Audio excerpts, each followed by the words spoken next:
नमस्कार दोस्तों, स्वागत है आप लोगों का हमारे YouTube चैनल परीक्षा मंत्र में।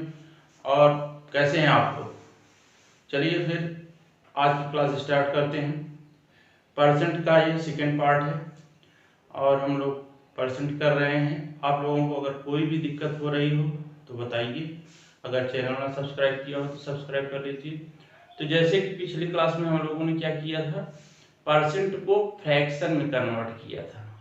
और आप देख रहे होंगे, अगर आप लोग क्वेश्चन की प्रैक्टिस कर रहे होंगे तो फ्रैक्शन में कन्वर्ट करने के बाद क्वेश्चन लगाना बहुत आसान हो जाता है। वैसे तो अगर आप लोगों को 20%, 25%, 30% ऐसे नंबर दिए गए होंगे तो वो तो आसानी से हो जाते हैं, लेकिन दिक्कत तब होती है जब कुछ कॉम्प्लिकेटेड फ्रैक्शन होते हैं। जैसे मैंने उस दिन बताया था कि 16 से 2/3 या समथिंग इस टाइप के परसेंट अगर दिए होंगे तो वहां पे निकालने में आप लोगों को दिक्कत होती होगी।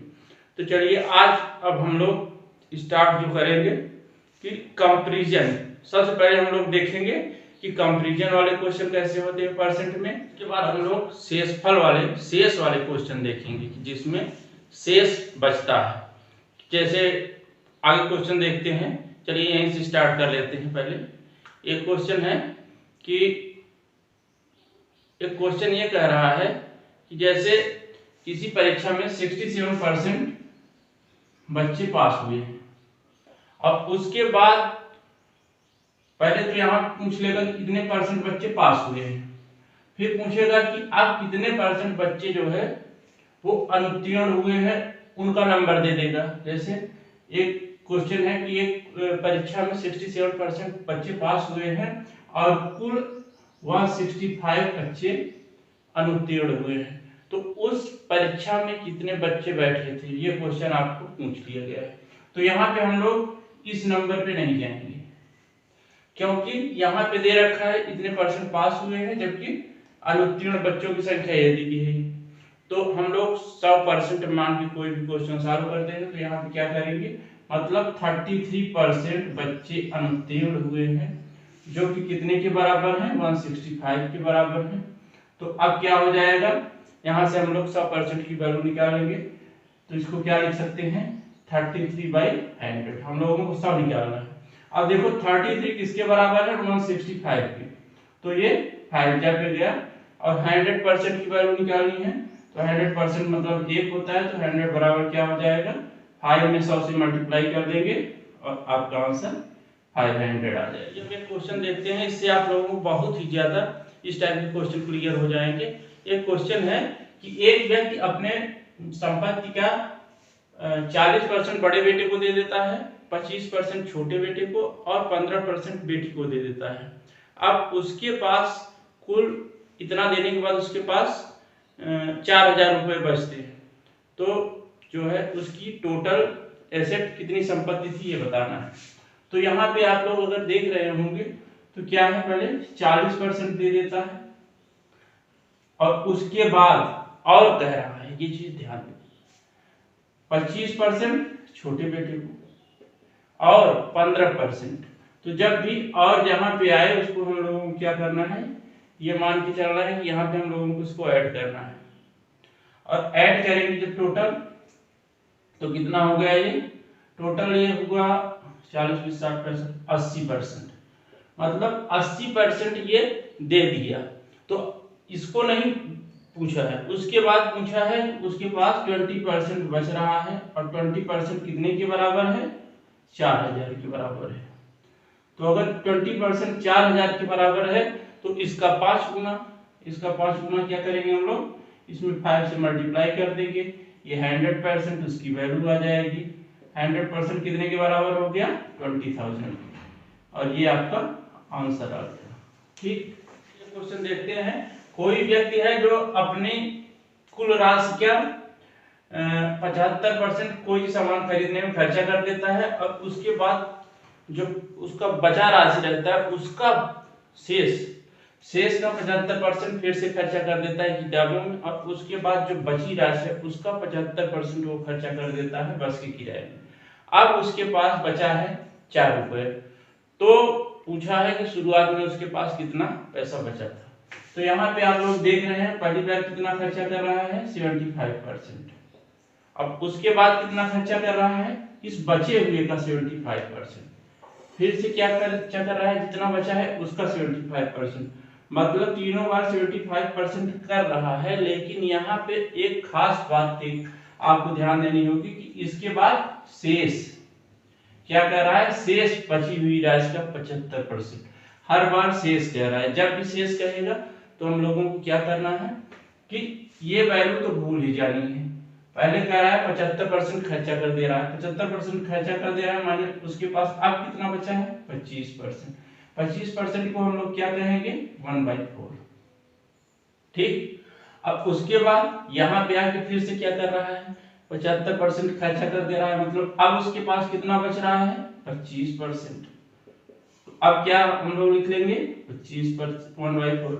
यहाँ पे भी 25% खर्चा कर दे रहा है, मतलब 75% खर्चा कर दे रहा है, 25% बच रही है, तो ये क्या हो गया, 1/4। अब ये कह रहा है कि जब हम लोग इतना टोटल बचा है, ये अमाउंट क्या है, तो यहाँ पे पी मान लो, ये मानने की क्या जरूरत है, ये तो आप लोग समझ ही सकते हैं, बराबर 4 रुपए बच रहे हैं इतना खर्चा करने पे। तो इसको अगर आपस में हम लोग मल्टीप्लाई कर दे रहे हैं तो 1 की वैल्यू कितनी है, 4 है। तो नीचे वाली जो वैल्यू होगी ये उसकी एक्चुअल वैल्यू होगी। मैंने आप लोगों को बताया था कि जो नीचे वाली वैल्यू होती है वो हमेशा एक्चुअल वैल्यू होती है। तो ये इससे 4 × 4 और यहाँ 4 ये मल्टीप्लाई कर देंगे, टोटल कितना आ गया। मतलब आपको अब ये समझ लेना है कि जहाँ पे शेष आएगा तो हम लोग क्या करेंगे कि डायरेक्ट वो वैल्यू माइनस करके उस पे जाएंगे। जैसे अभी 75% आया था तो हम लोग क्या किए, 75% छोड़ के 25% पे क्वेश्चन आगे लेके बढ़ते चले गए, और जहाँ पे ये दिया रहे और दिया रहे वहां पे हम लोग क्या करेंगे, उसको आपस में ऐड कर लेंगे। उसके बाद जो है क्वेश्चन के अकॉर्डिंग जाना है। चलिए एक क्वेश्चन कंपैरिजन वाला देख लेते हैं। कह रहा है ए की आय बी से 20% अधिक है, तो बी की आय ए से कितने परसेंट कम होगी, 25% दिया है।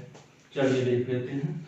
अब जैसे हम लोग क्या करेंगे कि अधिक है, तो इस टाइप वाले क्वेश्चन को मैंने अपनी पुरानी वीडियो में एक बार बताया भी था कि आप लोगों को ज्यादा कुछ नहीं करना है। जब ये ऐसी वैल्यू दी रहे कि इतनी परसेंट अधिक है तो हम लोग को क्या करना है, 25 को ऊपर रखेंगे, जो वैल्यू जितनी अधिक है, उसके बाद बाकी सब भूल जाएंगे, और क्या करना है कि सब में इसी वैल्यू को अगर अधिक कह रहा है तो जोड़ देना है, कम कह रहा है तो घटा देना है।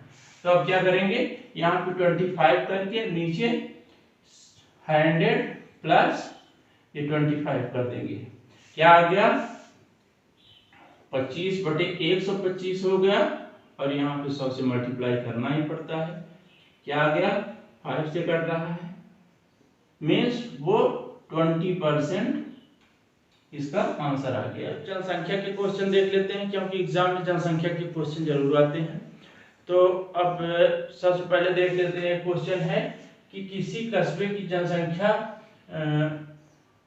6.2/3% की दर से बढ़ रही है और वर्तमान जनसंख्या 33,750 है, तो 2 साल बाद ये जनसंख्या कितनी हो जाएगी। तो चलिए आइए देख लेते हैं ये क्वेश्चन।